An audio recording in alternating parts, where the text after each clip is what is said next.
ഈ കണ്ടിറങ്ങിയവർ പറയുന്ന റിവ്യൂ നമുക്കൊന്ന് നോക്കാം. വർഷങ്ങൾ കഴിഞ്ഞാലും അടയാളപ്പെടുത്തുന്ന മലയാള സിനിമയെ ഒരു ഇന്റർനാഷണൽ സിനിമയായിട്ട് അടയാളപ്പെടുത്തുന്ന സിനിമയായിരിക്കും ഇപ്പോൾ. ഏറ്റവും വലിയായിട്ട് പറയുന്നതിന്റെ അഭിനേതാക്കളായിക്കോട്ടെ, അതുപോലെ തന്നെ ടെക്നീഷ്യൻസ് ആയിക്കോട്ടെ, ഏറ്റവും ബ്രില്യൻ്റ് ആയിട്ടുള്ള പെർഫോമൻസ്. കിഷ്കിന്ധാകാന്ഡം എന്ന് പറഞ്ഞൊരു സിനിമ കഴിഞ്ഞിട്ട് വന്ന് അത് ആ സിനിമ കണ്ട് തിയേറ്ററിൽ എക്സ്പീരിയൻസ് ചെയ്ത് വരുന്നവർക്ക് കുറച്ചുകൂടി നിലവാരം കൂടിയ രീതിയിൽ തന്നെയാണ് ബാഹുബലി രഞ്ജിത്തും ഈ പടം ഒരുക്കി വെച്ചേക്കുന്നത്.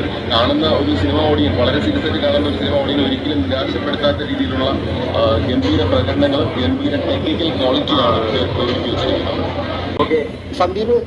ശരിയാണ്, ശരിക്കും നല്ല ടെക്നിക്കൽ ക്വാളിറ്റി അവർ ചെയ്തു വെച്ചിട്ടുണ്ട്. ആയിക്കോട്ടെ, ഇപ്പൊ ലാസ്റ്റ് ഇറങ്ങിയ പടങ്ങളായിക്കോട്ടെ, എല്ലാ പടങ്ങളിൽ നിന്നും ഈ പടത്തില് എന്താ പറയുക, സന്ദീപിന് കിട്ടിയ ഒരു പൊൻതൂവൽ, ഒരു മെഡൽ തന്നെ ഈ പടത്തിൽ തന്നെ ഉണ്ട്. ഗംഭീര പെർഫോമൻസ് ആണ് സന്ദീപ്, അതുപോലെ തന്നെ നരയൻ ചേട്ടൻ, അതുപോലെ വിനീത് ചേട്ടൻ, എല്ലാ ക്യാരക്ടേഴ്സും ഇതിലുള്ള എല്ലാ ക്യാരക്ടേഴ്സും ഒന്നിനൊന്നിന് മെച്ചമാണ്. അഭിനയിക്കുന്ന മലേഷ്യയിൽ നിന്നും അതുപോലെ തന്നെ മണിപ്പൂരിൽ നിന്നും ഒക്കെയുള്ള ബ്രില്യൻ്റ് ആയിട്ടുള്ള ആക്ടേഴ്സ് എന്ന് തന്നെ അവരെ വിളിക്കാം. അവരൊക്കെ എന്ത് ഗംഭീരമായിട്ടാണ് പെർഫോം ചെയ്തിരിക്കുന്നത്. അപ്പം നമ്മൾ ഏറ്റവും പറയേണ്ട സംഭവം എന്ന് വെച്ചാൽ നമ്മളോടൊപ്പം എപ്പോഴും ഉള്ള നായ്ക്കുട്ടികൾ, അവർ ഇതിനകത്ത് കാണിച്ചിരിക്കുന്ന ആ ഒരു പെർഫോമൻസ് ഒക്കെ ഉണ്ട്. അവരെയൊക്കെ ആ ഒരു പുതിയ സംഭവങ്ങൾക്കൊക്കെ അവരെയൊക്കെ ഗൈഡ് ചെയ്ത് ഈ രീതിയിലൊക്കെ എടുത്തതിനുള്ള ബ്രില്യൻ്റ് ആണ്. അപ്പം ഏറ്റവും ബ്യൂട്ടിഫുൾ ആയിട്ടുള്ള ഒരു പ്രകൃതിയാണ്. എപ്പോഴും നമ്മൾ ഓരോ സ്ഥലങ്ങളിലേക്ക് പോകാൻ ആഗ്രഹിക്കുന്ന സിനിമ കാണുമ്പോൾ ഷൂട്ട് ചെയ്തെടുത്തിരിക്കുന്ന പ്രകൃതിയുടെ ആ വിഷ്വലൊക്കെ ഷൂട്ട് ചെയ്തെടുത്തിരിക്കുന്നത് ഒരു രക്ഷയില്ല. എന്തായാലും ഒരു ദൃശ്യ മികവ് തന്നെയായിരിക്കും.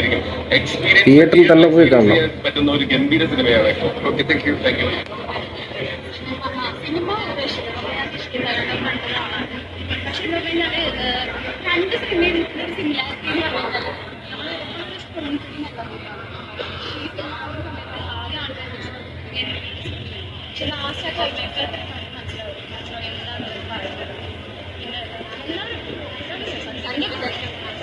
ശരിക്കും ഈ ഒരു പടം ഒരു കാരണവശാലും നിങ്ങൾ തിയേറ്ററിൽ മിസ് ചെയ്യരുത്. തിയേറ്ററിൽ പോയി കാണണം. അത്രയ്ക്കും കിട്ടുന്ന പടമാണ്. പടത്തിന്റെ ലാസ്റ്റ് ക്ലൈമാക്സ് ഒക്കെ എത്തുമ്പോഴത്തേക്കും വേറൊരു ലെവലാണ്.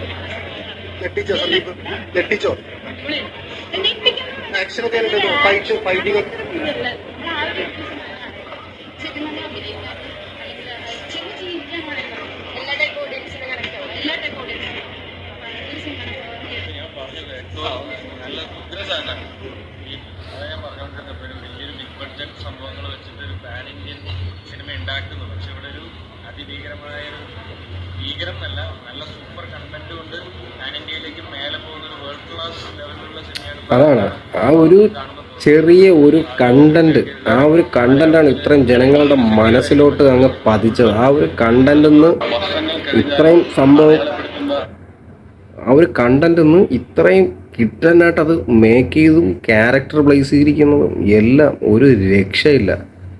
അത്രയ്ക്കും ഭയങ്കര അതിഗംഭീരമായിട്ടാണ് ഈ ഒരു എക്കോ എന്ന് പറയുന്ന ഈ ഒരു പടം എടുത്തു വെച്ചേക്കുന്നത്. അപ്പം തിയേറ്ററിൽ പോയി കാണാത്തവരും പടം കാണാത്തവരായിട്ട് ആരെങ്കിലും ഉണ്ടെങ്കിൽ ഉറപ്പായിട്ടും നിങ്ങൾ പോയി ഇത് കാണുക. കണ്ടിട്ട് എങ്ങനെയുണ്ടെന്ന് കമൻറ്റ് ചെയ്യുക. ബൈ.